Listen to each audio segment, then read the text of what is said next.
ఇక్కడ దాకా దేకొచ్చని చెప్పారు వెనకటికి పెద్దలు. గట్లనే నోటికి ఎంత వస్తే అంత ఒరుకుంటూ పోయిండు. ఇవాళ ఏమైపోయిందంటే తెలంగాణలో మన సిరిసిల్లలో పెద్ద మనిషి కలిసిండు నాకు, రైతు. బాగా ముఖమంతా సీరియస్గా ఉండే. ఏం తాత మంచిగా లేవు, ఏం సంగతి సీరియస్గా ఉన్నావు అని నేను అడిగిన.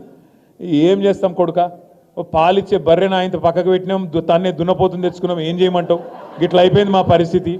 నీళ్లు లేవు, వాగులకు పోతే నీళ్లు లేవు, కరెంట్ వస్తలేదు, టైంకి ఎరువులు దొరకాయి, మళ్ళా చెప్పులు ఇత్తనాలు. వీడు నిజంగానే ముందే చెప్పిండు, వీడు ఆనాటి రోజులు తెస్తా అన్నాడు, నిజంగానే తెచ్చి వచ్చిండు ఆనాటి రోజులు. మళ్ళా లైన్లో మొత్తం ఏడబోతాడు చెప్పులు, ఏడబోతాడు ఇబ్బందులు, ఏడబోతాడు మళ్ళీ గదే పాతలొల్లి, గదే కాంగ్రెస్, గదే దరిద్రం వచ్చింది. జల్దీ ఎంత జల్దీ వదిలించుకుంటే అంత మంచిది మనకు అని మాట్లాడుతూ ఉన్నాడు.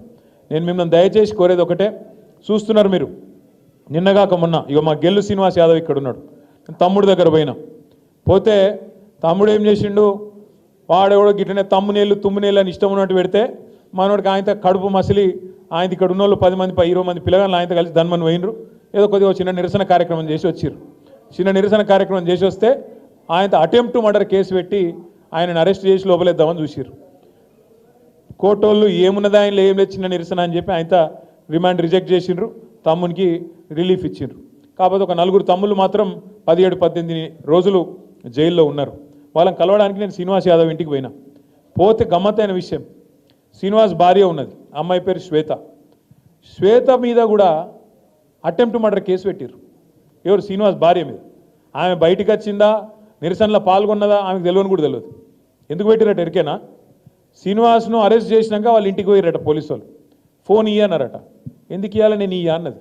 అంటే అటెంప్ట్ మర్డర్ కేసు. గిది ఇందిరమ్మ రాజ్యం, గిది ప్రజాపాలన.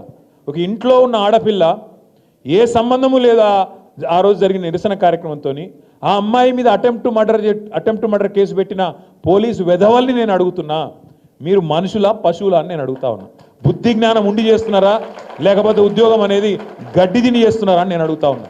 అటెంప్ట్ మర్డర్ కేసు పెడతారండి ఒక అమ్మాయి మీద? నాకు అర్థం కాదు. ఇంట్లో ఉండే అమ్మాయి మీద, 2 చిన్న పిల్లలు ఉన్నారు ఆమెకు, ఆమె మీద అటెంప్ట్ మర్డర్. గిది వీని పాలన.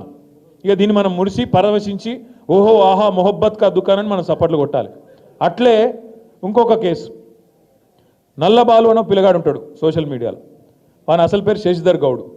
ఆ శశిధర్ గౌడ్ మీద ఇప్పటికి 12 కేసులు పెట్టారు. ఆఖరికి మొన్న ఒక రీట్వీట్ కొట్టినందుకు, బీఆర్ఎస్ పార్టీ పెట్టిన ఒక పోస్టుకు రీట్వీట్ కొడితే ఆ పిల్లగాన్ని అరెస్ట్ చేసి అన్నం తింటుంటే బరబర గుంజుకపోయి ఎవడో ఉగ్రవాదో తీవ్రవాదో అన్నట్టు గుంజుకపోయి 20 రోజులు జైల్లో పెట్టిండ్రు. ఇది వీని ప్రజాపాలన. ఇది ఈ రాష్ట్రంలో పోలీసు వాళ్ళు నడుపుతున్న తీరు. నేను మీ అందరి సమక్షంలో, మీ అందరి సాక్షిగా ఒకటే మాట చెప్తా ఉన్నా. ఇవాళ విర్రవీగుతున్న పోలీస్ అధికారులు, ఇవాళ ఎవరైతే రేవంత్ రెడ్డికి చెంచగాల లెక్క పనిచేస్తున్న అధికారులు ఉన్నారో ఒక్కొక్కరికి తప్పకుండా నేను చెప్తా ఉన్నా, 3 ఏళ్లలో మళ్ళా వస్తాం. ఒక్కొక్కరికి మిత్తితో సహా ఇచ్చే బాధ్యత మాది. మీ సూర్యాపేటలో నల్లగొండలో కూడా ఎవడన్నా ఎక్స్ట్రాలు చేస్తే ఎవడన్నా కానీ కలెక్టర్ కానీ వాని అయ్య కానీ ఎవడన్నా కానీ ఎక్స్ట్రాలు చేస్తే వాళ్ళకు చెప్పండి, పేరు రాసి పెట్టుకోండి. నేను పక్కా చెప్తున్నా 3 ఏళ్లలో మీ అందరి దయతో, తెలంగాణ ప్రజల ఆశీర్వాదంతో తిరిగి కేసీఆర్ గారు ముఖ్యమంత్రి అవుతారు. బరాబర్ హిసాబ్ కితాబ్ చేస్తాం. ఇలా ఎగిరెగిరి పడుతున్న కాంగ్రెస్ నాయకులు, వాళ్ళకు తొత్తులుగా పనిచేస్తున్న కొంతమంది పోలీసులు తప్పకుండా మిత్తితో సహా ఇచ్చే బాధ్యత నాది అనే మాట నేను విజ్ఞప్తి చేస్తా ఉన్నా. ఎవన్ అయ్యకు భయపడేది లేదు. రేవంత్ రెడ్డి కాదు వాని తాత జేజమ్మ దిగొచ్చిన మళ్ళా కేసీఆర్ గారు ముఖ్యమంత్రి కావడాన్ని ఎవడు అడ్డుకోలేడు. ఇది వాస్తవం.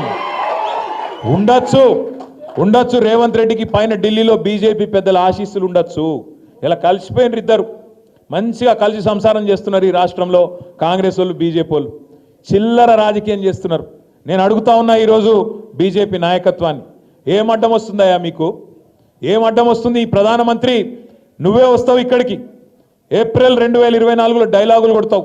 ఈ రాష్ట్రంలో RR ట్యాక్స్ వసూలు చేస్తున్నారు, రాహుల్ రేవంత్ ట్యాక్స్ వసూలు చేస్తున్నారు, బిల్డర్లను కాంట్రాక్టర్లను మరి తోలు వలిచి వసూలు చేస్తున్నారని నువ్వే మాట్లాడి సంవత్సరంన్నర అయింది. ఎందుకు చర్యలు తీసుకుంటలేవు? సమాధానం చెప్తావా? అవినీతి పరుడు ఈ ముఖ్యమంత్రి అంటావు. నీ హోంమంత్రి వస్తాడు అమిత్ షా, ఈ రాష్ట్రం ATMగా మారిపోయింది కాంగ్రెస్ పార్టీకి అని స్టేట్మెంట్ ఇస్తాడు. కానీ మరి ATMలకి వెళ్ళి దొంగలు ఇష్టం ఉన్నట్టు గీక్కపోతుంటే ఏం చేస్తున్నావు హోంమంత్రి అని నేను అడుగుతా ఉన్నా కేంద్ర హోంమంత్రి గారిని. పొంగులేటి శ్రీనివాసరెడ్డి అని ఒక మంత్రి ఉంటాడు ఈ రాష్ట్రంలో. ఆ మంత్రి గారి ఇంటి మీద ఈడీ రైడ్ అవుతుంది.